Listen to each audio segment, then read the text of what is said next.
वर्षावास कालावधीमध्ये बुद्ध धम्म आणि संघाचे अनुस्मरण करत असताना सातत्याने आपण तथागतांचा उपदेश ऐकत असतो, ज्यामध्ये प्रामुख्याने प्रारंभी बुद्धत्वाचा जो अर्थ भगवंतांनी तथागतांनी स्पष्ट केला, धम्मचक्र प्रवर्तन सूत्राच्या रूपामध्ये आपण तो ऐकत असतो. बुद्धत्वाचा अर्थ भगवान सम्यक संबुद्धांनी जो विशद केला, पंचवर्गीय भिक्खूंच्या विचारण्यानुसार बुद्धत्वाचे ज्ञान प्राप्त केले, त्याचे वर्णन भगवान सम्यक संबुद्धांनी केले. भगवंतांनी म्हटले, भिक्खूंनो, जेव्हा बोधिपाक्षीय धर्माचा मी अवलंब केला, हे बोधिपाक्षीय धर्म 37 प्रकारचे आहे, ज्यामध्ये 4 स्मृतिप्रस्थान, 4 सम्यक प्रधान, 4 रिद्धिपाद, पंचबल, पंच इंद्रिये, सप्तबोधांग आणि आर्य अष्टांगिक मार्ग यांचा समावेश होतो. बुद्धत्वाचा जो अर्थ भगवंतांनी स्पष्ट केला, तो अत्यंत सरळ, साध्या आणि सोप्या भाषेत जगाच्या पाठीवर कोणीही सामान्य माणूस सुद्धा यातून बुद्धत्वाला सहजपणे जाणू शकतो. बुद्धत्वाची महानता, बुद्धत्वाची श्रेष्ठता ही कोणीही मनुष्य सहजपणे जाणून घेऊ शकतो. भगवंतांनी जे ज्ञान प्राप्त केले, जे बुद्धत्वाचे ज्ञान आहे, त्याचे वर्णन करताना म्हटले, भिक्खूंनो, प्रबंधितांनी मनुष्याने जीवनाचे 2 अंत, जीवनाचे जे 2 टोक आहेत, ते त्यागले पाहिजे, ते सोडून दिले पाहिजे. भौतिक सुखामध्ये रममाण होणे हे केवळ दुःखाचे कारण आहे आणि पंडित जनांनी त्याला हीन मार्ग असे म्हटले आहे. त्याचबरोबर कायेमध्ये, शरीरामध्ये क्लेश उत्पन्न करणे हे सुद्धा दुःख उत्पन्न करणारे आहे. पंडित जनांनी, विद्वानांनी त्याला हीन मार्ग असे म्हटले आहे. जो प्रत्यक्ष भगवान सम्यक संबुद्धांनी अनुभव केला बुद्धत्व प्राप्तीच्या मार्गामध्ये, त्याचे वर्णन केले.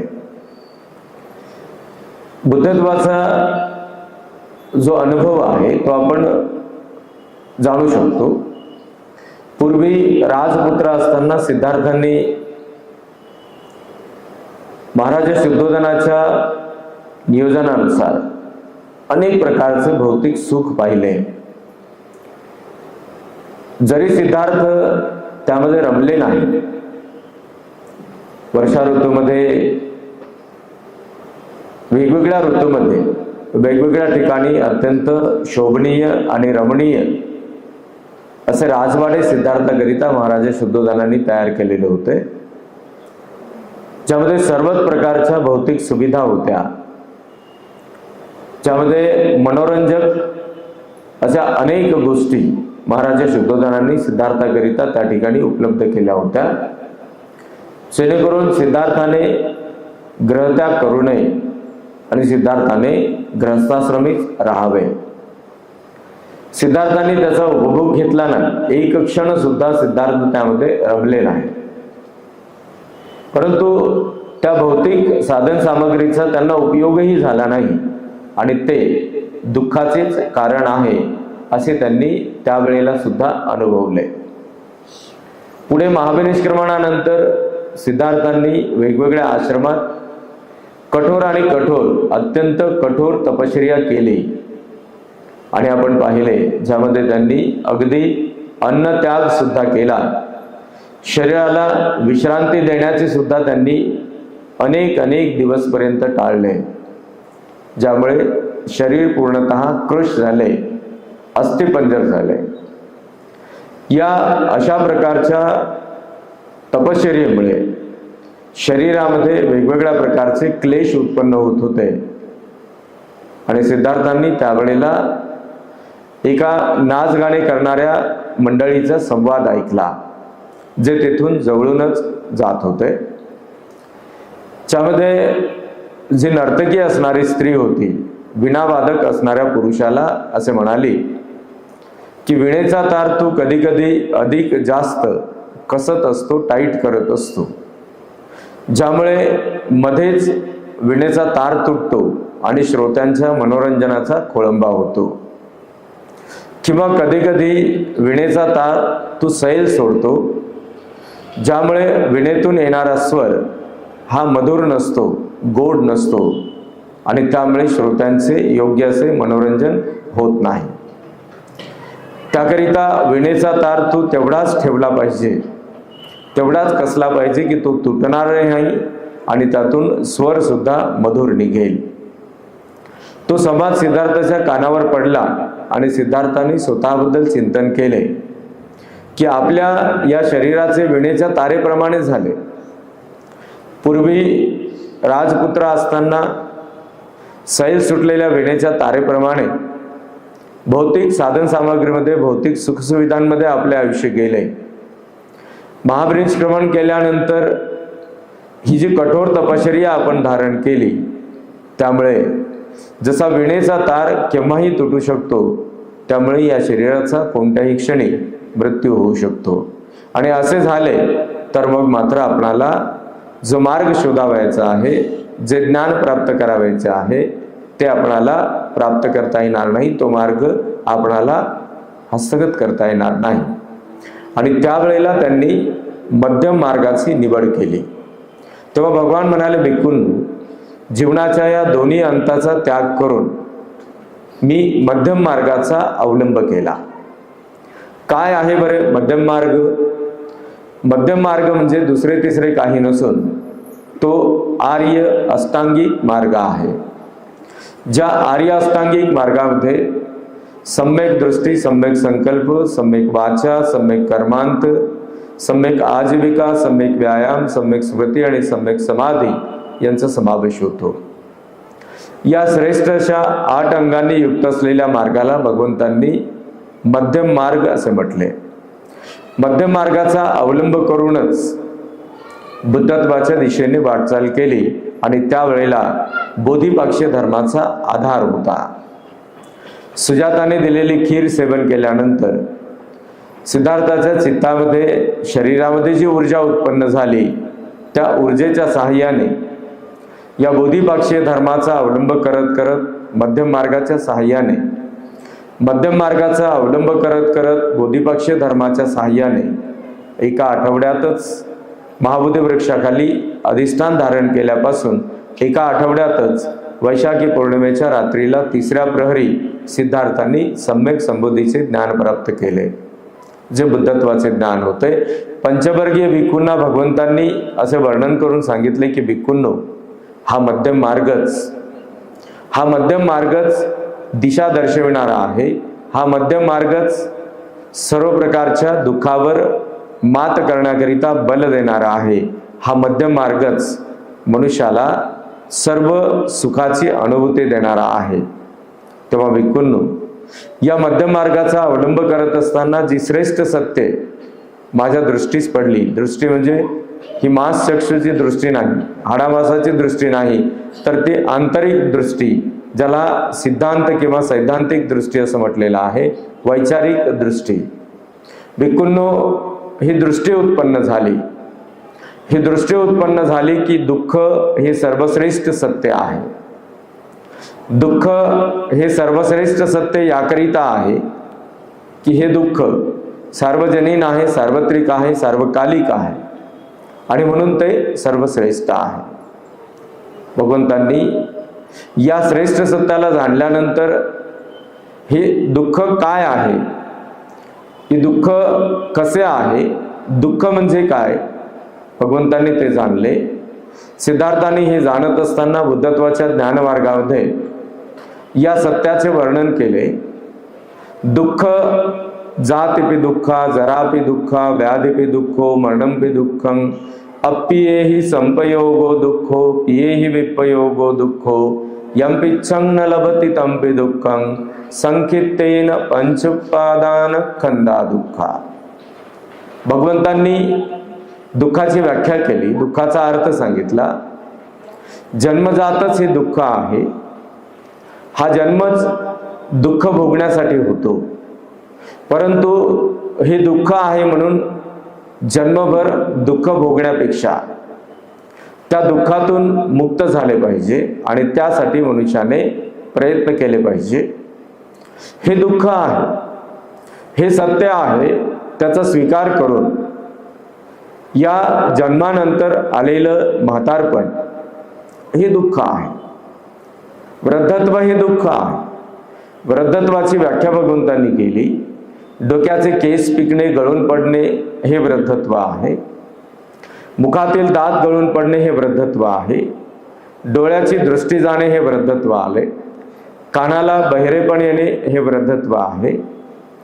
चेहऱ्यावर आणि संपूर्ण शरीरावर सुरकुता येणे, चामडी गळून पडणे हे वृद्धत्व आहे. मान वाकडी होणे वृद्धत्व आहे. छाती वाकडी होणे वृद्धत्व आहे. पाठ वाकडी होणे, कंबर वाकडी होणे, पोट वाकडे होणे हे वृद्धत्व आहे. पाय वाकडे होणे, पायाचे बोट वाकडे होणे, हाताचे बोट वाकडे होणे हे वृद्धत्व आहे. भगवंतांनी वर्णन केले भिक्खूंनो, हे दुःख आहे. जरापि दुःख, जरा म्हणजे वृद्धत्व, म्हातारपण. वृद्धत्व हे दुःख आहे आणि हे दुःख सार्वजनीन आहे, सार्वत्रिक आहे, सार्वकालिक आहे. जगाच्या पाठीवर कोणत्याही देशात, कोणत्याही प्रांतात राहणाऱ्या माणसाकरिता हे दुःखच आहे. माणूस धनवान असो की निर्धन असो, दोघांच्या करिता सुद्धा हे दुःखच आहे.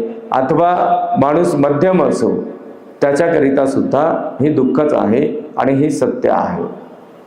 माणूस कोणत्याही वयात असो, कोणत्याही अवस्थेत असो, हे दुःखच आहे आणि हे दुःख श्रेष्ठ सत्य आहे, कारण ते सार्वजनीन आहे, सार्वत्रिक आहे, सार्वकालिक आहे. सिद्धार्थाने बुद्धत्व प्राप्त केले त्याआधी सुद्धा दुःख तेच होते. वृद्धत्वाची व्याख्या तीच होती, परंतु त्यापूर्वी कोणी ते जाणले नव्हते.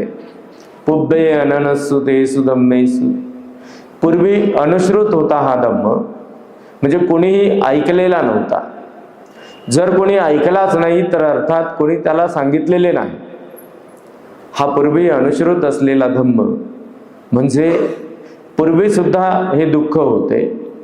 सिद्धार्थाने बुद्धत्वाचे ज्ञान प्राप्त केले त्याही काळामध्ये दुःख हे होते आणि असेच होते. त्यानंतर कालपर्यंत दुःख हेच आहे आणि तेच होते. आजपासून आजही दुःख तेच आहे आणि यानंतर ही सृष्टी अस्तित्वात असेपर्यंत या सृष्टीमध्ये जन्माला येणाऱ्या प्रत्येक माणसासाठी दुःख तेच राहणार आहे आणि म्हणून ते सार्वजनीन आहे, सार्वत्रिक आहे, सार्वकालिक आहे. वृद्धत्वाचा आनंद कुणालाही होत नाही. डोक्याचे केस गळून पडण्याने कोणीही आनंदित होत नाही. मुखातील दात गळून पडण्याने कोणीही आनंदित होत नाही. डोळ्याची दृष्टी जाण्याने, कानाला बहिरेपण येण्याने कोणीही आनंदित होत नाही. चेहऱ्यावर किंवा संपूर्ण त्वचेवर सुरकुता येण्याने, मांस लोंबकळण्याने कोणालाही आनंद होत नाही. मान वाकडी होण्याने, छाती वाकडी होण्याने, पाठ वाकडी होण्याने, पोट वाकडे होण्याने कोणालाही आनंद होत नाही.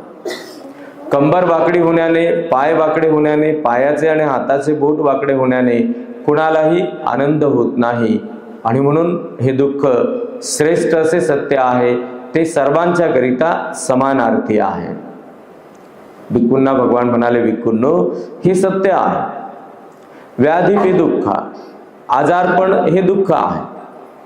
मनुष्य कितीही धनवान असो, तो एक ना एक दिवस आजारी पडणार आहे आणि आजारपण हे कुणालाही आनंददायी ठरलेले नाही, तर आजारपण हे सुद्धा दुःख आहे.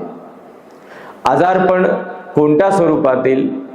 डोक्याचे रोग, डोळ्याचे रोग, कानाचे रोग, मुखाचे रोग, नाकाचे रोग, गळ्याचे रोग, छातीचे रोग, पोटाचे रोग, कमरेचे रोग, पायाचे रोग, हाताचे रोग, तळपायाचे रोग, असे अनेक प्रकारच्या व्याधी या शरीरामध्ये आहेत.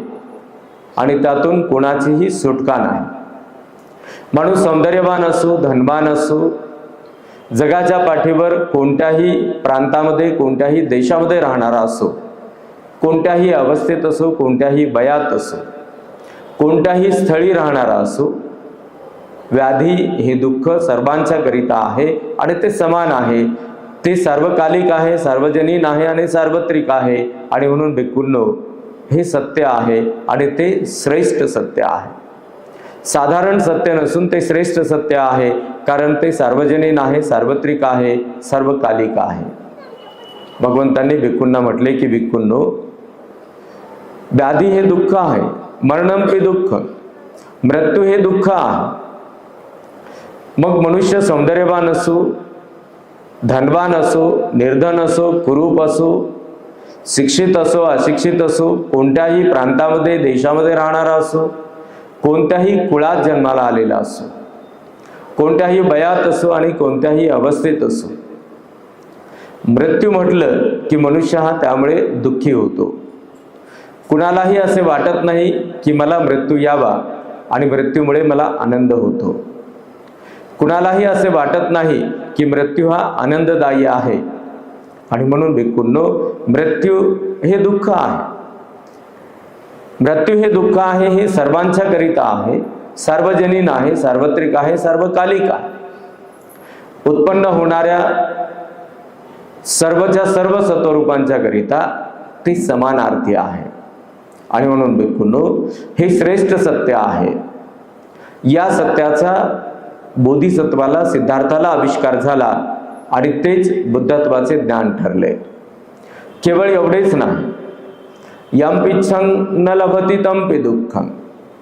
भगवान म्हणाले, भिक्खूंनो, मनुष्य हा कोणत्याही अवस्थेत असो, कोणत्याही प्रांतात, देशात राहणारा असो, धनवान असो, सौंदर्यवान असो, निर्धन असो अथवा कुरूप असो, कोणत्याही कुळात जन्माला आलेला असो, मनुष्याच्या मनात जेव्हा इच्छा उत्पन्न होते आणि ती इच्छा जर पूर्ण होत नाही तर मनुष्याकरिता हे दुःख आहे. यम न लभती तंपि दुःख. आणि हे दुःख सार्वजनीन आहे, सार्वत्रिक आहे, सार्वकालिक आहे आणि म्हणून ते श्रेष्ठ आहे. सिद्धार्थाने बुद्धत्व प्राप्त केले त्याही पूर्वी मनुष्याचा स्वभाव तोच होता. यामुळे मनुष्यामध्ये दुःख उत्पन्न होत होते. मनात इच्छा उत्पन्न झाली आणि ती जर पूर्ण होत नाही तर मनुष्य हा दुःखी होतो. तो त्यापूर्वी सुद्धा होत होता. सिद्धार्थाने बुद्धत्वाचे ज्ञान प्राप्त केले त्या काळातही मनुष्याची मानसिकता तीच होती, मनुष्याचा स्वभाव तोच होता. कालपर्यंत मनुष्याचा स्वभाव तोच आहे आणि आजही मनुष्याचा स्वभाव तोच आहे. ही सृष्टी अस्तित्वात असेपर्यंत मनुष्य जन्माला येतील त्या प्रत्येक मनुष्याचा स्वभाव मात्र हाच असेल. मनात इच्छा उत्पन्न झाली आणि ती जर पूर्ण झाली नाही तर मात्र तो दुःखी होतो. आणि म्हणून हे सत्य सार्वजनीन आहे, सार्वत्रिक आहे, सार्वकालिक आहे. या अर्थाने भिक्खूंनो, हे श्रेष्ठ आहे. हे सत्य श्रेष्ठ आहे. श्रेष्ठ आहे याचा अर्थ ते चांगले नाही. श्रेष्ठ आहे याचा अर्थ ते आनंददायी नाही. ते श्रेष्ठ यामुळे आहे की ते सार्वजनीन आहे, सार्वत्रिक आहे आणि सार्वकालिक आहे. भगवंतांनी भिक्खूंना म्हटले, भिक्खूंनो, यम न लभती तंपि दुःख. मनात इच्छा उत्पन्न होण्याने मनुष्य हा दुःखी होतोच. अगदी जन्माला आलेल्या लेकरापासून मरणासन्न अवस्थेत असलेल्या एखाद्या अगदी जर्जर झालेल्या वृद्ध मनुष्याकरिता तेथपर्यंत सर्वांच्या करिता त्याचा अर्थ समान आहे. निर्धन असणाऱ्यांच्या करिता, धनवान असणाऱ्यांच्या करिता, सौंदर्यवान असणाऱ्यांच्या करिता, कुरूप असणाऱ्यांच्या करिता.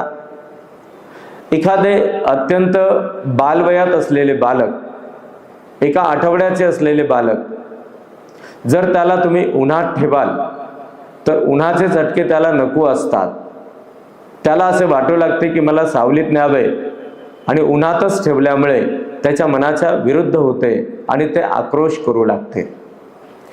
एखादे आठवड्याभराचे बालक, त्याला जर थंडीमध्ये तुम्ही ठेवलात आणि त्याला थंडी झोंबत असेल, थंडीमुळे त्याला त्रास होत असेल, तर त्याला असे वाटते की मला या थंडीतून काढावे आणि गरमीत टाकावे. जरी तो बोलू शकत नसेल तरी त्याच्या चित्तामध्ये मात्र हीच भावना उत्पन्न होते की थंडी नको, थंडी नको, थंडी नको, आणि म्हणून ते आक्रोश करू लागते, रडू लागते. अगदी भूक लागल्यानंतर आठवड्याभराचे बालक जरी असेल तरी मात्र ते आक्रोश करत असते, रडत असते. त्याच्या मनात असे उत्पन्न होते की मला आता जो आहार आहे तो आहार पाहिजे, आणि तो जर मिळत नाही तर मात्र तो बालक आक्रोश करू लागतो, रडू लागतो. वृद्धावस्थेत असलेल्या, अगदी जर्जर असलेल्या, क्षीण झालेल्या, मरणासन्न अवस्थेत असलेल्या व्यक्तीला आता दृष्टीस पडते की हा माझा मृत्यू आहे, परंतु त्याला जर असे वाटले की मला मृत्यू नको आणि त्यामुळे तो दुःखी होतो, तो दुःखी झाला तरी सुद्धा मृत्यू मात्र येणारच आहे आणि तो येतोच, तो अटळ आहे. हे सत्य आहे. हे सत्य आहे की अगदी जर्जर असलेल्या, जीर्ण अवस्थेत असलेल्या, मरणासन्न अवस्थेत असलेल्या व्यक्तीला, वृद्ध व्यक्तीला असे वाटू लागले की मला मृत्यू नको, मला मृत्यू नको, मला मृत्यू नको. त्याच्या मनात जरी उत्पन्न झाले तरी मात्र त्याच्या मनासारखे होत नाही. मृत्यू हा येतोच आणि त्यामुळे तो दुःखी होतो. भगवंतांनी म्हटले, भिक्खूंनो, यम्पिच्छं न लभते तम्पि दुःख. मनात इच्छा उत्पन्न होणे हे दुःख आहे आणि त्याची पूर्तता न होणे हे सुद्धा दुःख आहे. मग मनात इच्छा उत्पन्न झाली आणि ती पूर्तता झाली नाही म्हणून केवळ दुःख आणि दुःखच भोगत राहावे का? तर भगवंतांनी त्यावर उपाय सुद्धा सांगितला. हे दुःख जरी आहे, हे श्रेष्ठ सत्य आहे, हे दुःख जरी आहे तरी सत्य म्हणून त्याचा स्वीकार करा. भगवंतांनी त्यातून बाहेर पडण्याचा मार्गही सांगितला, त्याचा स्वीकार करण्याचा मार्ग सांगितला, त्यावर मात करण्याचा मार्गही भगवंतांनी सांगितला. क्रमशः पुढे पुढे आपण ते जाणून घेणार आहोत. यम्पिच्छं न लभते तम्पि दुःख. मनात इच्छा उत्पन्न व्हावी आणि ती पूर्ण होऊ नये हे सुद्धा दुःख आहे आणि हे श्रेष्ठ सत्य आहे. भगवंतांनी त्यापुढे वर्णन केले. संक्षिप्तेन पंचोपादान खंदा दुःख. संक्षेपात भिक्खूंनो, दुःख आहे तरी काय? जे दुःख सर्वांच्या करिता समान आहे, जे दुःख सार्वत्रिक आहे, सार्वजनीन आहे, सार्वकालिक आहे. संक्षेपात भिक्खूंनो, जे 5 उपादान स्कंद आहेत ते खरे दुःख आहे. तेथे खऱ्या अर्थाने दुःख उत्पन्न होते. रूप, वेदना, संज्ञा, संस्कार आणि विज्ञान. रूपाच्या कारणाने उत्पन्न होणाऱ्या संवेदना, वेदना, त्यातून त्याला दिलेली संज्ञा, त्या संज्ञेतून उत्पन्न झालेले विज्ञान, जाणीव, आणि त्यातून मनुष्याच्या मनावर प्रभावित ठरलेला संस्कार, हे उपादान आहे. रूपाप्रमाणे शब्द, वेदना, संज्ञा, संस्कार आणि विज्ञान. शब्दाच्या कारणाने उत्पन्न झालेल्या संवेदना, त्या संवेदनांना दिली गेलेली संज्ञा, त्यातून उत्पन्न झालेला संस्कार आणि विज्ञानाच्या रूपात त्यातून झालेली जाणीव, हे दुःखच आहे. रूप सौंदर्यवान असले तरी ते माणसाला आकर्षित करणारे आहे आणि माणूस आकर्षित झाला की त्याचा पाठलाग करू लागतो की मला हे हवे आहे, मला हे हवे आहे, मी ते मिळविणार. आणि त्याचा पाठलाग करत असताना माणूस हा वेगवेगळ्या चुकीच्या मार्गाने सुद्धा जात असतो. ते रूप त्याला हस्तगत झाले नाही तर मग मात्र तो पश्चाताप करतो, तो आक्रोश करतो, तो दुःखी होतो. ते रूप मिळवत असताना, त्या रूपाला प्राप्त करत असताना वेगवेगळ्या चुकीच्या मार्गाचा अवलंब केल्यामुळे सुद्धा त्याचे प्रायश्चित त्याला भोगावे लागते, त्याचे विपाक त्याला भोगावे लागतात. डोळ्याला दिसणारे रूप माणसाला आकर्षित करते आणि ते सुद्धा दुःखाचे कारणच आहे. डोळ्याला दिसलेले रूप कुरूप असेल, जर ते सुंदर नसेल तर मनुष्य त्याची घृणा करतो, त्याचा तिरस्कार करतो, त्याबद्दल ईर्ष्या बाळगतो. आणि ईर्ष्या, तिरस्कार, घृणा हे माणसाला अशांत करणारे आहे आणि ही अशांती म्हणजेच दुःख आहे. ही अशांती म्हणजेच दुःख आहे. दुःखी असलेला मनुष्य छोट्या छोटे कार्य सुद्धा पूर्णत्वास नेऊ देत नाही. आणि जो सत्याचा स्वीकार करतो, जो मनुष्य सत्य जाणतो आणि त्या सत्याचा मार्ग म्हणून अवलंब करतो, तर असा मनुष्य मनाने अत्यंत बलवान होतो आणि मोठ्यात मोठे कार्य सहजपणे तो पूर्णत्वास नेऊ शकतो. दुःख